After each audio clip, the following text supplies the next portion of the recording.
Welcome everybody. This is Radhesh here, Radhesh Kanumury. I am the managing partner of Arka Venture Labs. Arka Venture Labs is a cross-border accelerator fund which enables B2B tech startups scale up globally with capital, mentoring, and in-depth access to Silicon Valley and Indian ecosystems. Arka is one of the first accelerators with a dedicated focus on enterprise startups between the India and US corridor. It has been backed by three VC firms, which is BGV, Bloom, and Emergent coming in as anchor investors. Besides investment, we also do sessions like this, which we are calling Arka Talks. And this is our monthly fireside chat where we feature successful B2B entrepreneurs, operators, and corporates discussing about enterprise trends around in the cross-border space as well as in technology space. Here we have the pleasure of inviting three of our panelists, Nirman Dave, Rafael Ugolini, and Avantika Mohapatra. I'll give the honors of introducing Rafael and Avantika to Nirman. But before that, I would like to introduce about Nirman. Nirman is the founder of Obviously.ai and is one of the portfolio companies. And what Obviously.ai does is that it enables anyone to quickly build and run AI models in minutes without writing code. Obviously.ai sits in the heart of 3,000 BI teams across the world, delivering over 82,000 models since its launch in February 2020. And it's a recommended no-code AI tool by Forbes and named among the top 5 no-code AI analytics tools by Analytics Insight. It's been very interesting in terms of how I met up with Nirman in Berkeley. And our meeting actually then led to our investment, and it's been a wonderful association since the time we invested in June 2019. So a little about Nirman. Nirman started coding from 8th standard, as 8th grade, and post high school he worked on a hardware kit which was called Circuitrix, where he sold this educational kits to over 100,000 high school students in India, and scaled to more than 45 employees in just 1 year. He was one of the youngest professors lecturing as a guest in reputed universities in India, such as IIT and BITS. He has authored 2 code books on Intel Galileo and Intel Edison. He has been featured as a speaker in platforms like TEDx and Inc. So over to you, Nirman. Thank you again for the panelists for joining. Great. Thanks, Radhesh, for that wonderful intro. Thank you, everyone, for joining in. I see we have a bunch of folks here. Let me quickly get going. My name is Nirman. I'm the co-founder of Obviously.ai. It's a no-code machine learning tool for anyone to quickly build and run AI models in minutes without writing code. Today, we have some really exciting guests here. We have Rafael Ugolini, who is a senior engineering manager at Collibra, which is one of the well-known data intelligence company out there. He's also an angel investor. And we have Avantika Mohapatra, who is the partnerships head at AIxDesign, which is an organization that focuses on bringing ideas of AI and design together. And before we dive into them and get to know them much better, I'm going to just give a quick sense of what this call is going to be like and what you can take away from this conversation. Our general kind of high level focus is going to be in AI and no code. We're going to be talking about what are the current trends of AI that someone at Collibra like Rafael and someone at AIxDesign like Avantika kind of see, and what are the future trends they're seeing as well. What are some common machine learning applications that they typically use, and where are some of the common milestones and roadblocks that they see? So we're going to be talking about all of those things. At the end of this call, you should expect to have a really great understanding of the no-code and AI landscape and how they kind of come together, and how you can actually make use of no-code machine learning without having a background. Let me quickly give this off to kick this off to Avantika and Rafael. With the first question, we'll have Rafael go first. So we'll talk about kind of just your background, Rafael, if you can talk your story of how you got started, what got you interested in AI and machine learning, and how do you what is the kind of work that you do today? All right, thanks for the intro. Well, I think I'm like a little bit like I started a little bit like you coding very early, right? I think I started when I was around 15 in school, and then yeah, I got a job also very early, and I learned that I could get paid to do things that I love. So it was like very easy for me to continue on that path. And yeah, I have been at Collibra, which is like a data intelligence company for my last 3 years, a little bit more than that. And I got into AI and ML a little bit like inside Collibra, right? Like we had at Collibra, we have something that's called Innovation Day, where you have a day that developers can actually build things that they think it's meaningful. And one of the ideas was to build like a duplicate detection system together with like a super good team that we have there. It's run by Michael Maz and Michael Tandaki. And together with them, like, I don't know, I was like super excited to say, okay, no, you know what? Like, I'm going to build this in no time with you guys and we're going to rock it. And then when we saw it was like 2 months, we're still doing this innovation day thing. But in the end, we kind of got it there, and it was like super cool, right? Because one of the products that we built was that you could have like, I don't know, like tons of like data, like or business glossary or like data assets.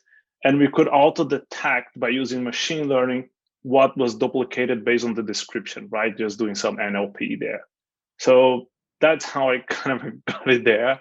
And right now I'm running like another team, which is called like Reports and Insights.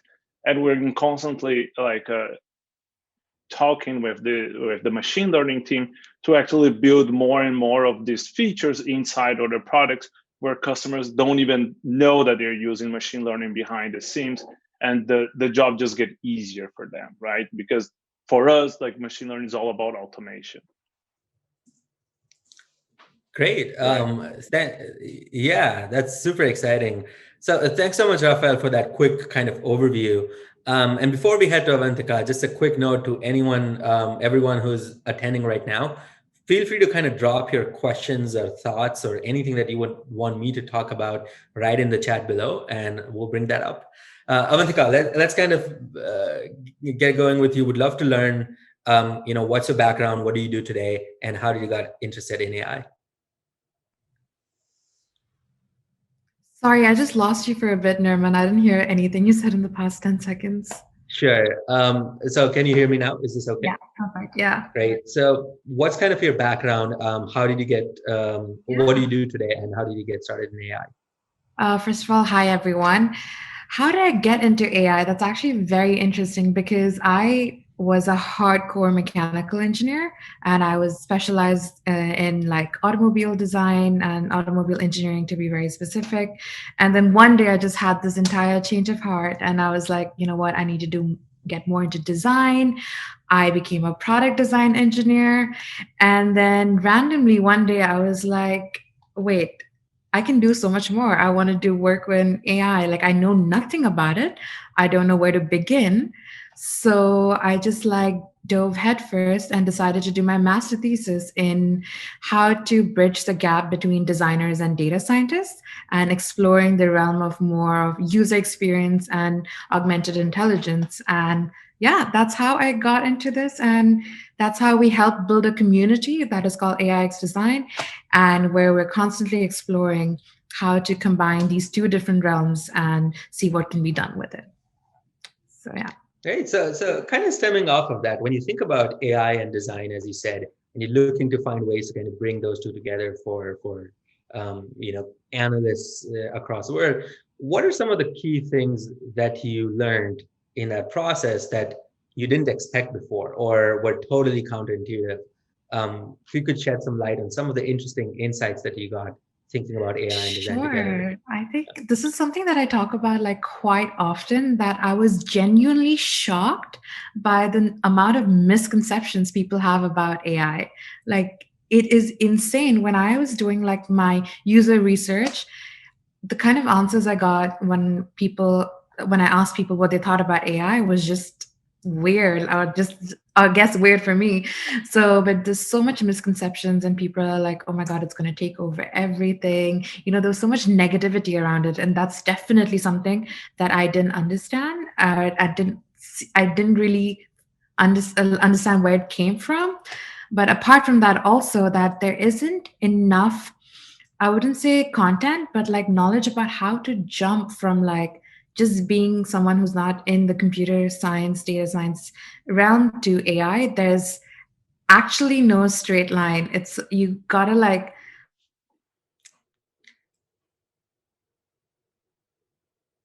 I learn. totally agree. Avantika, it seems like your voice just kind of broke for a second. So if you could repeat the last sentence, that'd be helpful. Oh yeah, so like I said, that I was genuinely surprised by also the lack of resources when you're trying to make the jump from like normal product design to AI. That was something that I did not expect. Yeah. Absolutely. And Rafael, how about you, in from your perspective, from an engineer in kind of this BI kind of team connection? How do you see some of these kind of interesting kind of problems coming up? What were like the common challenges with AI that you saw that were very counterintuitive, and how did you think about that? Oh, that's a big question, right? So, like, I think like one of the first things that I think that the big issues that there is in the industry right now, it's the amount of projects that are failing. When you start a project that you say, okay, I'm gonna do machine learning. Here it is. Like, let me just grab this tutorial on Medium, and then I'm gonna be ready for it. But no, you will not, right? Like I saw something that it was pretty interesting. Like when I was watching some like of the conference from Raza, which is like an LP that they use to do chatbots for the who doesn't know what Raza is. And I saw some very interesting like person saying there like, okay, you think you can do it? Call me after 3 months, right? Because you're gonna fail. So one of the points that like it is like, for example, how much data do you actually have to build this machine learning product that you want to do, right? Like, do you have this already set it up for you? Like, can you consume this data? Is legal already in place that? Like, do you have the contracts to actually use this data from your customer to build that? And after the whole thing, there is like this new trend right now that people don't really know, which is like the ML ops, right? Like from where you build the whole process. You need a team to build that, right? Like you need to try to do the automation of the pipeline, how to generate the data. Every time that you retrain your model, can you be predictable? Do you have tasks in place, right? So it's not that easy, right? Like we are lucky at Collibra because we have like a full team of like specialists on this. But that's where I see, for example, tools like obviously AI really driving it, right? Like because not everybody is a data like specialist, like or you don't work in a data company, right?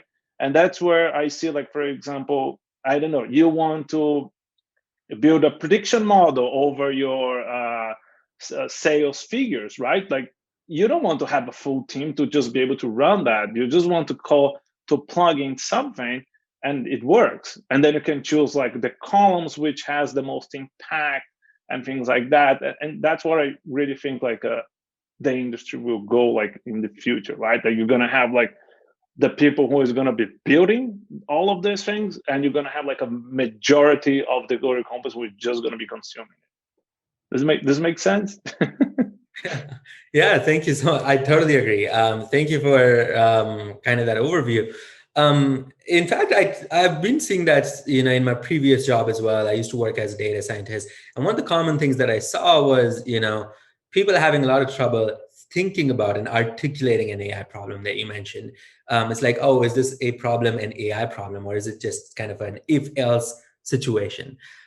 So as we talk about these kind of future of AI and things about like tools like obviously that we're building, where kind of building the process of AI becomes really easier. What are some of the things that you see being kind of changed and transformed over the next 5 years or so as the building process of ML becomes more and more easy? How do you see shifts happening in your business? For me, should it? Rafael. and we'll go to Oh, Avantika. okay. It really depends. For example, if you go like, if we talk about like AI and ML, like for example, at least on Collibra, right? How do you see things shifting?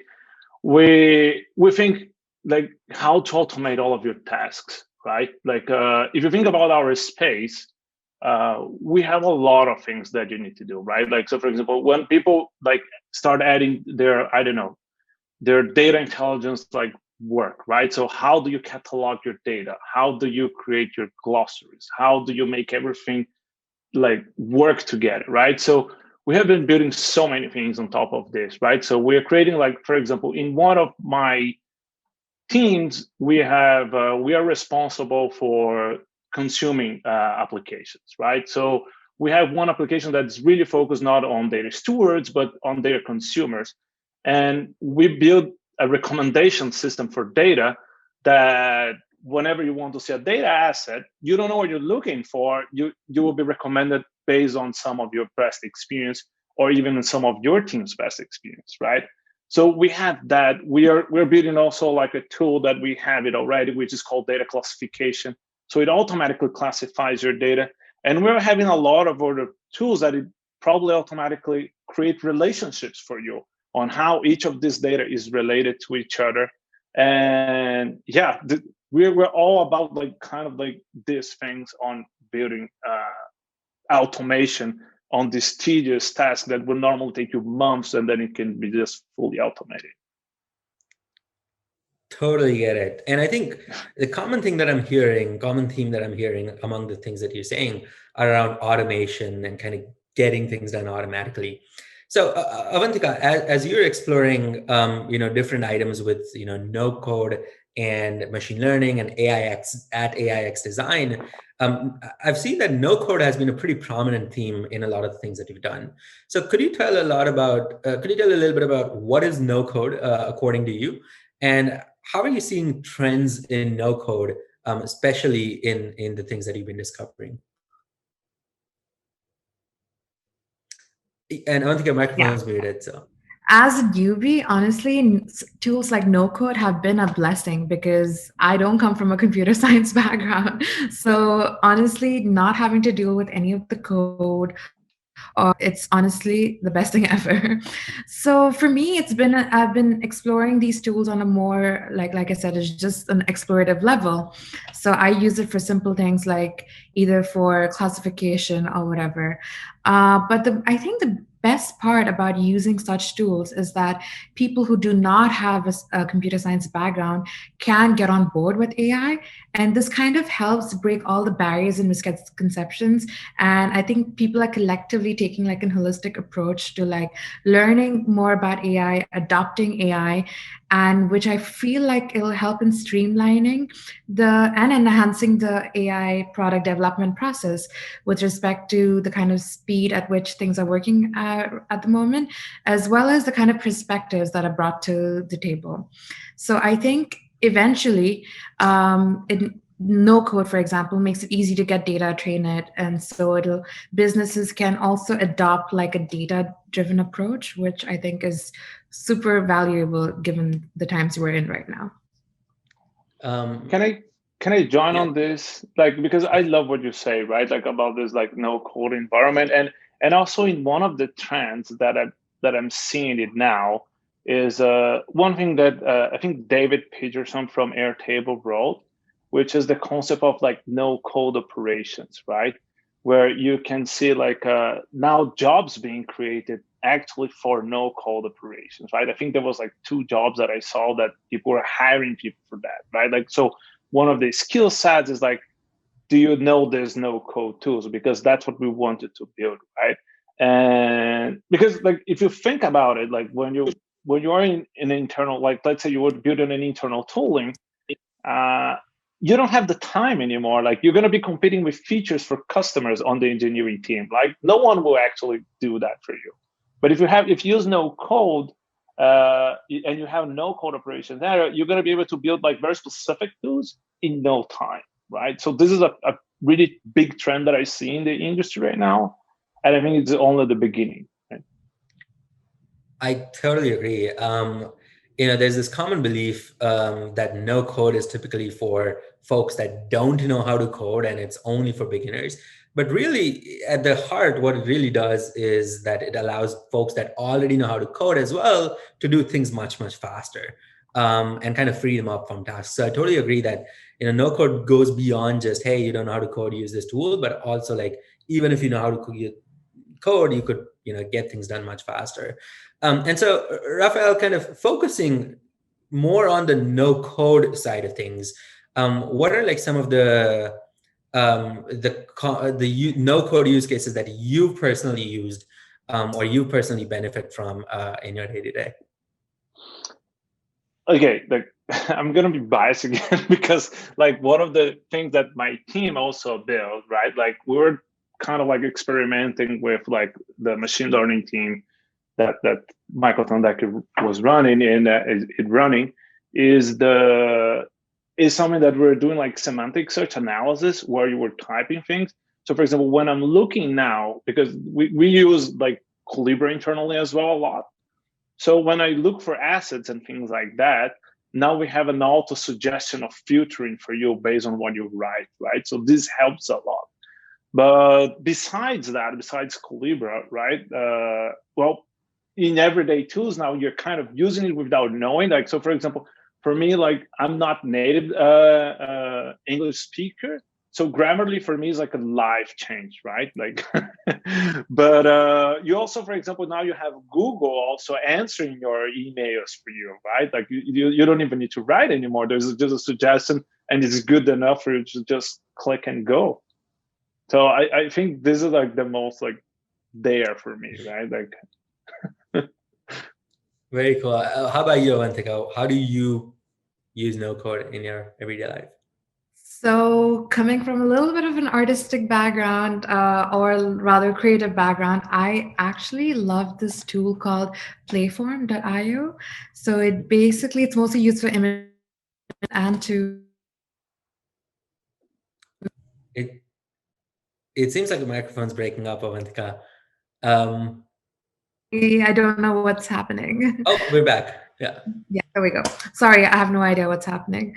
So I use this tool called playform.io, which is mostly used for image classification and to create art. So you basically it's an entire no-code platform where you set your specifications and boundary conditions and everything, and you just get to create whatever you want. And I think that is something I like to use on a day-to-day basis. So yeah, I think this is a very use case specific tool. Yeah. Got it. So can you talk about, let's pick one problem that either you faced or someone you know really well has faced, and they ended up using, or you ended up using no code to solve it.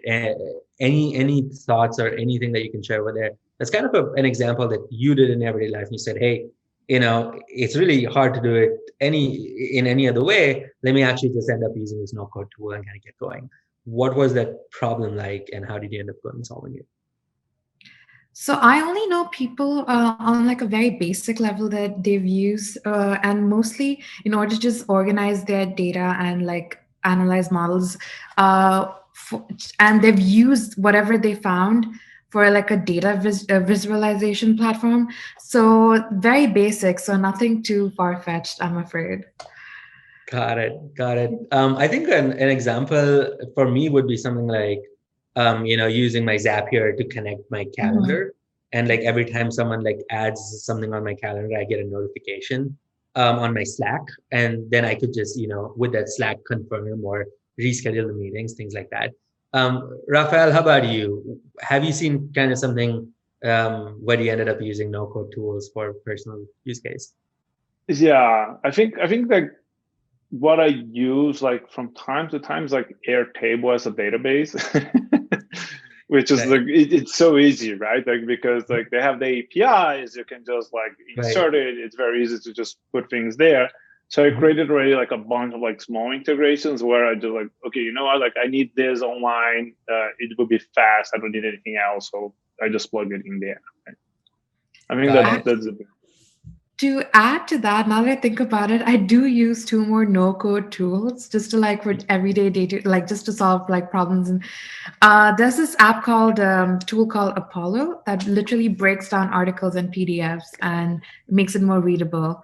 So I think that is something that I feel like I use more often. Yeah. Got it. So if you had to craft a no-code solution for a problem that you face, what would that be like? What would like your most dreamt no-code solution look like? And Avantika, Rafael, either one of you can go.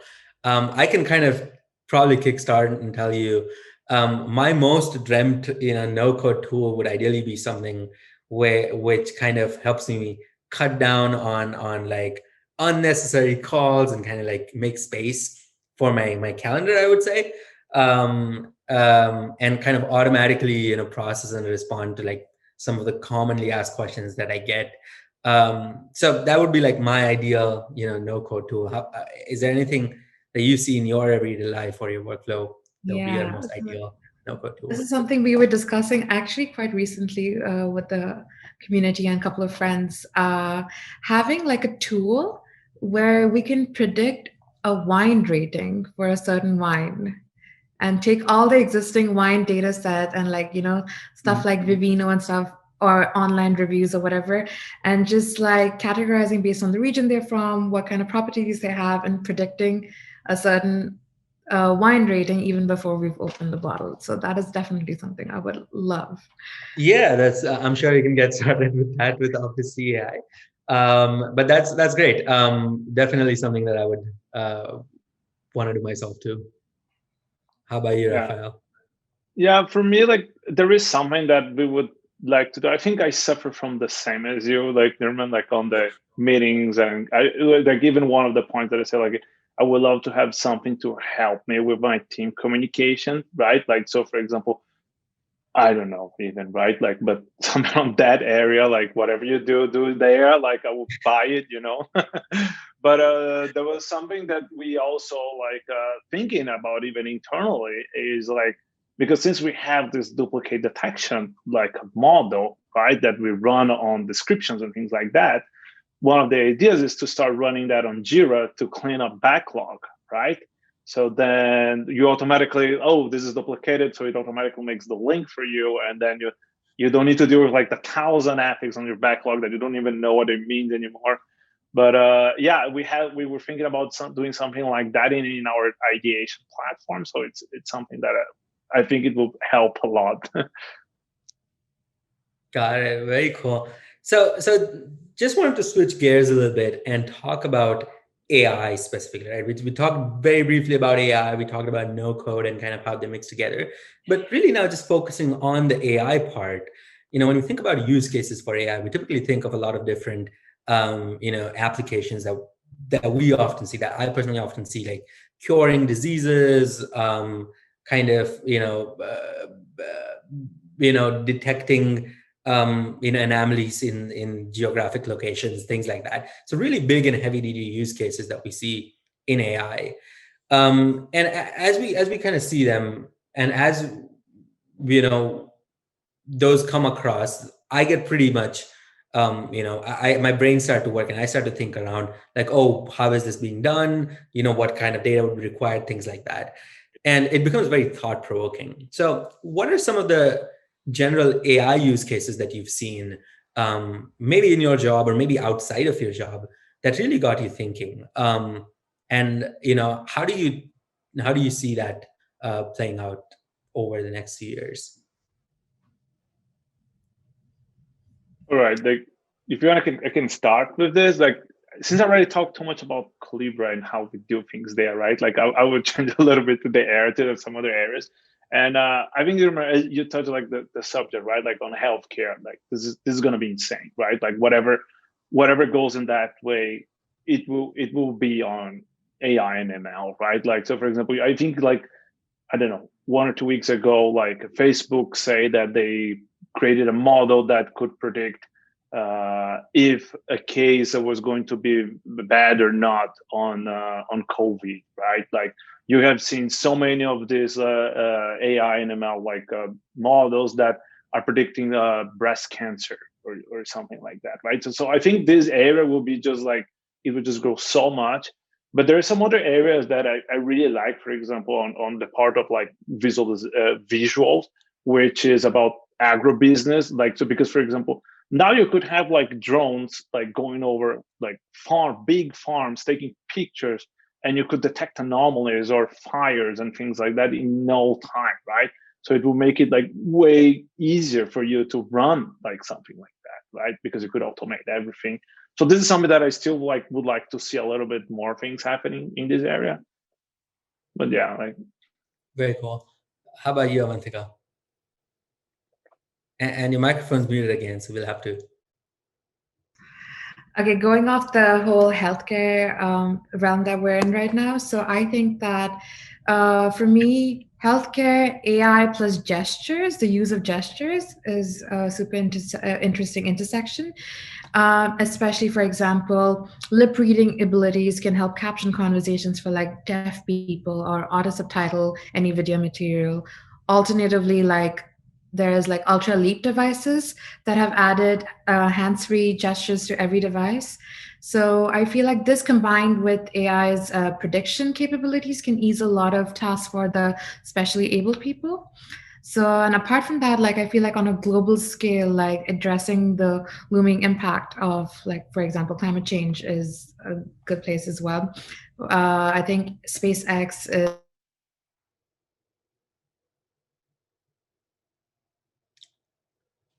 I think we got cut off, Avantika. Okay. All right. I think we can come back in a bit to that. So Can you hear me now? okay, we can hear you now. Great. Please go ahead. No, I was just saying that using AI in the realm of climate change could help, and I feel like I know that Google has started many initiatives with that aspect as well. So yeah.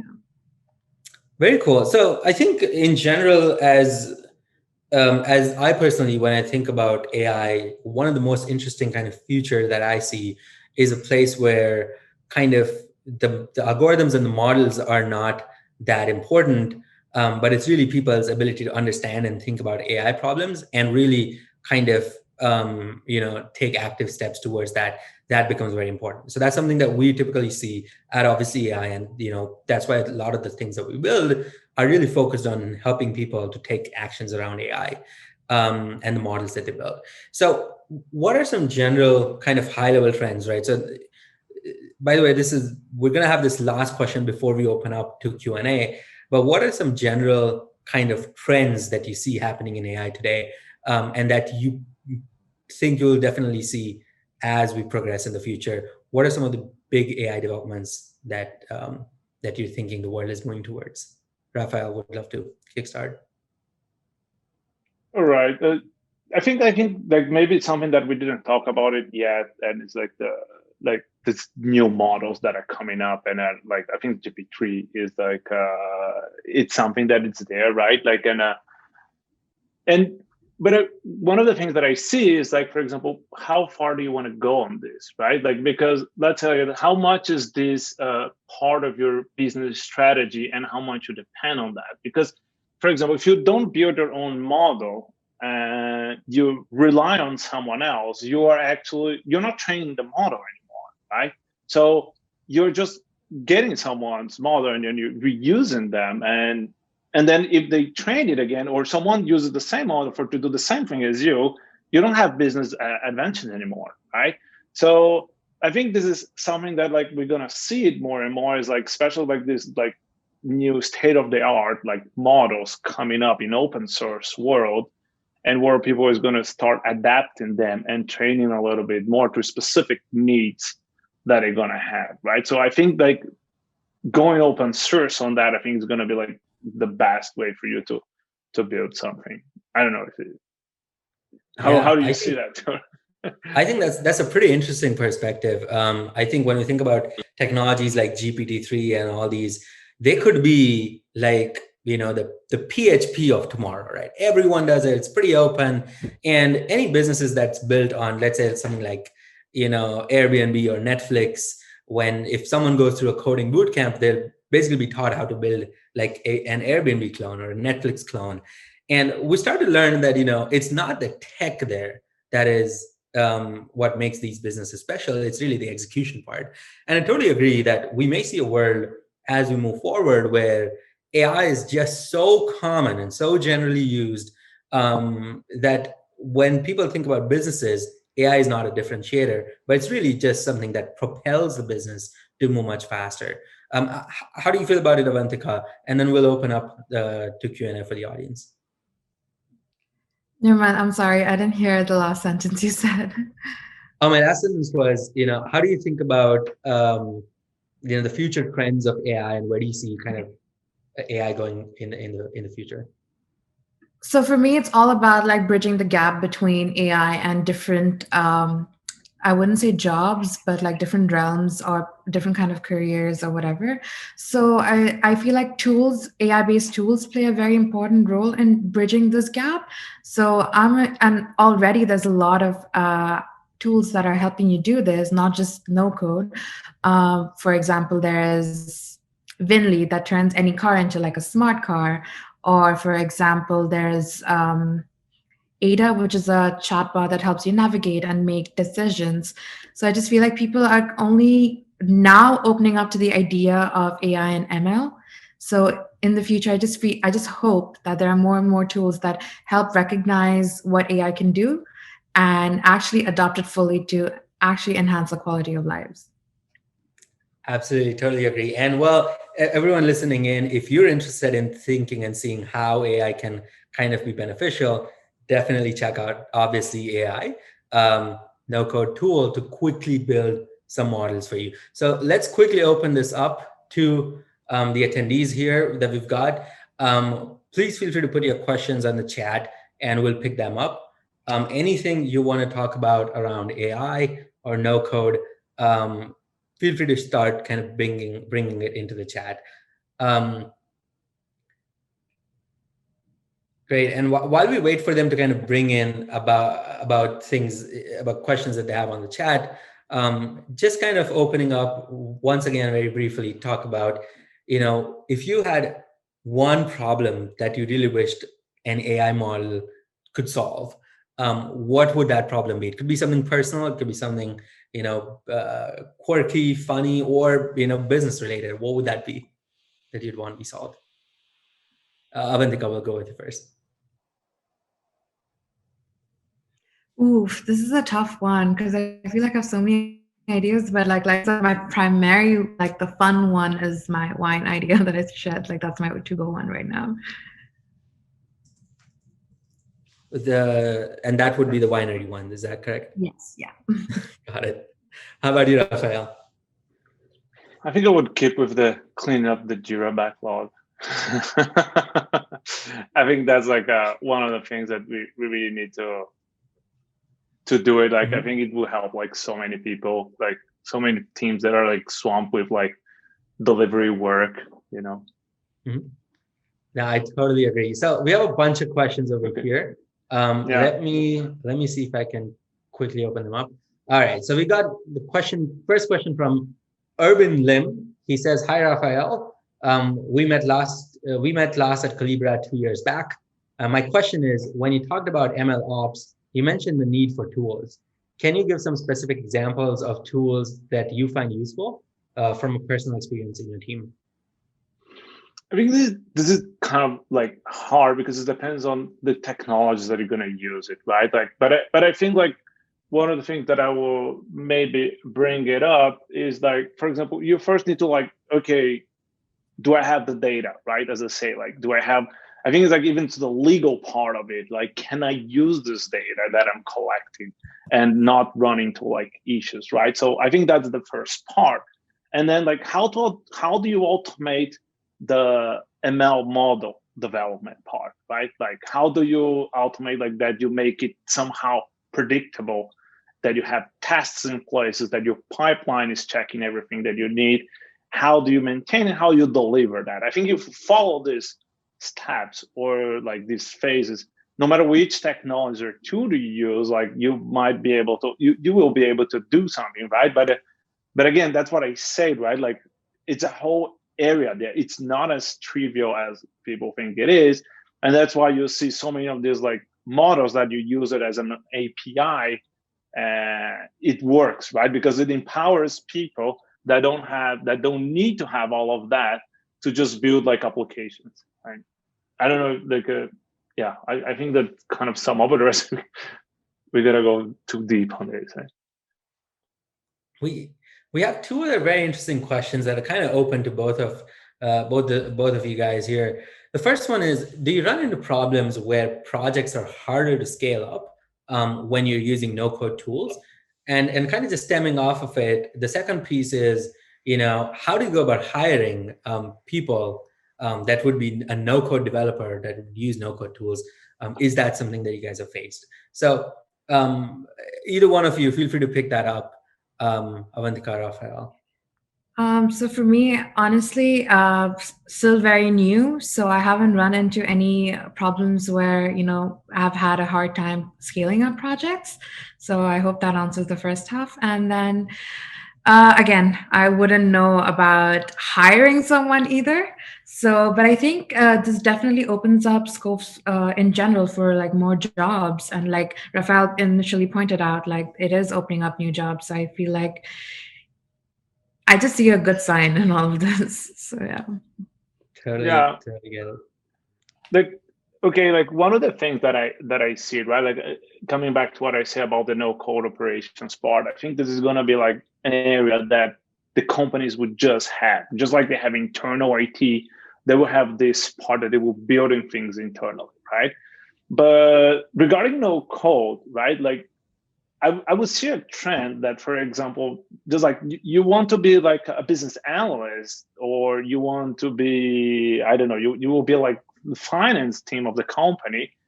I think that in the future, you're going to have like, okay, you need to know Excel and you need to know obviously AI, because you will need to run prediction models on this to be efficient somehow. So I think in the future, all of these kind of no codes will be just part of the stack that you need to know in order to perform your job in an efficient way. I totally agree with that. I think there are some limitations to no code tools. So an example that I personally faced was, we had a little database where every time a user signs up, a Zapier notification comes on my Slack and says, hey, this user signed up. And then as databases started to grow and things became more complex, and there were like if-else conditions, and like, is this user signing up from this location, it became really difficult for one Zap or like one kind of Zapier platform to manage those intricacies.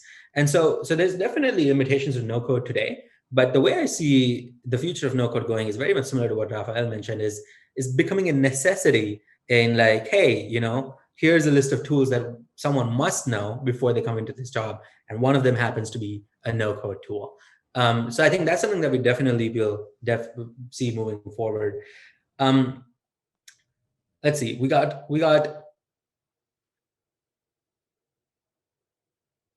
one other question that's over here. That's by an anonymous attendee. They're asking, in order to make prototyping AI-powered products accessible to UX designers without them requiring a data scientist to sit next to them, are current no-code tools enough, or are there still gaps? I would have Avantika go first, and I would definitely chip in. But yeah. So I don't think the current no-code tools are enough when it comes to like, especially for UX designers. There aren't enough. There are many gaps at the moment, but also UX in general is only starting to recognize what AI can do, especially when it comes to research and stuff.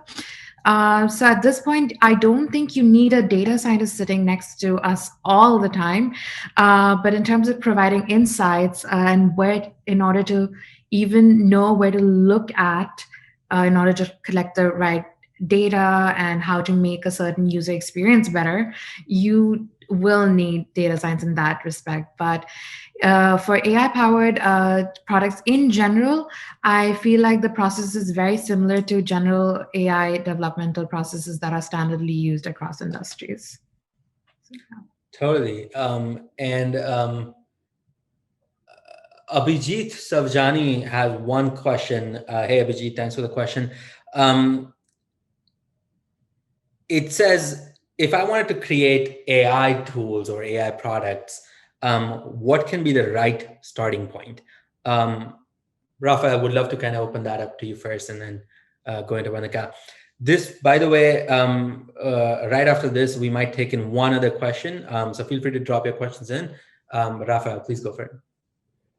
I think it will really depend on what you're gonna build, right? Like, what are you gonna use for AI, right? Like, are you gonna build something like with natural language processing, or are you gonna build something that I don't know? You're gonna look at, like, you're doing like visuals, like you're gonna check images, like, so it really depends on which kind of tool. But I would say that if you want to code something, right? I think Python became like the major like go-to language when you want to do anything with machine learning and so I don't know, I would suggest to go first, look what you want to build, then check, okay, do I have open source models for that? And then, okay, which language do I have good documentation online that I can just go there and then read something that I can understand. So I think that would be my kind of like go-to way, but yeah, it's a bit like, and then it will become like a bigger problem after you discover all of that. Then you're gonna need to dive in, right? Like, but I would say that will be my starting point. Absolutely. And I think just to kind of add to that, as Rafael said, the best starting point is to first think about what is the problem that is required to be solved, and is that an AI problem? In most cases, the problems could be very simple. It could be like an if-else situation, and you don't need an AI tool for that. So that would be a great starting point to think about. And I'm going to take up one last question over here, which is a pretty interesting and pretty broad question. And it comes from Tihoy.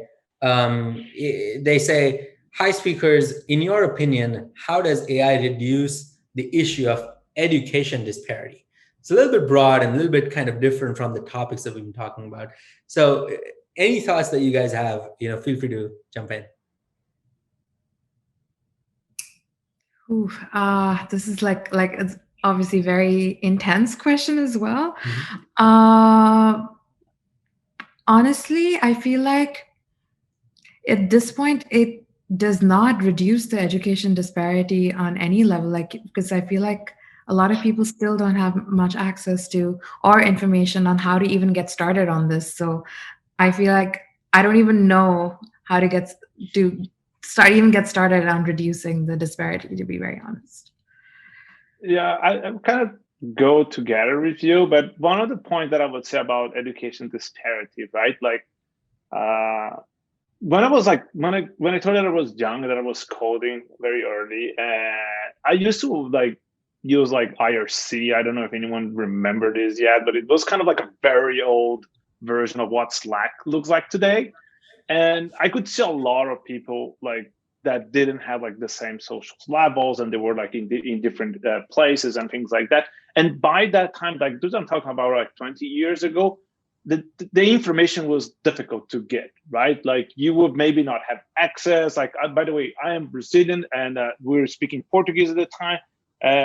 So you didn't have articles in Portuguese, right? Like, so, but right now I think there's like a whole new generation, and especially like YouTube helped this so much that they're even saying like, I already heard like some terms of like, oh, I'm a PhD of YouTube, because people can learn so much now, and there's so much information nowadays that I think this is something that that's where it's changing a lot, this education part, right?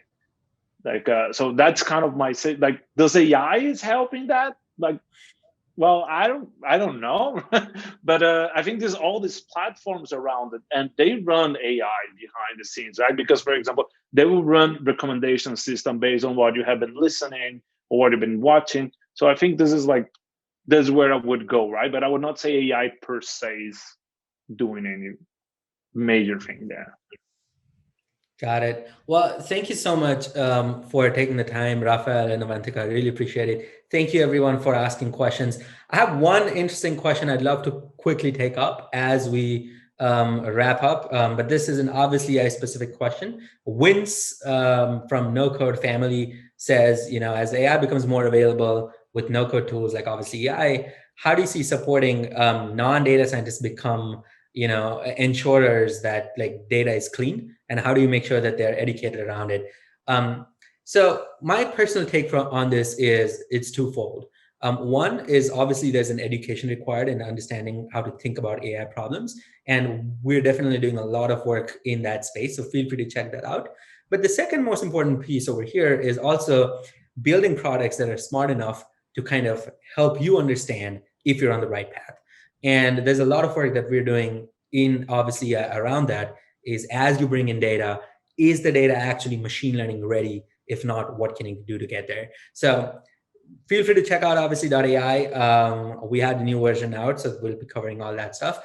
But that's answering, I believe, most of the questions that we've had over here. Thank you so much for your questions. Thank you so much for coming. And thank you, Rafael and Avantika, one more time for taking the time. Really appreciate it. Thank you, everyone. Thank you. Thank you for having us.